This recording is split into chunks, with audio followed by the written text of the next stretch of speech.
মহিষাসুর, এতই যখন তোর শক্তির দম্ভ, আয় তবে সম্মুখ যুদ্ধে, দেখা তোর পরাক্রম।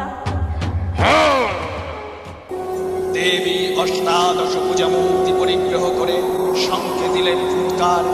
দেবী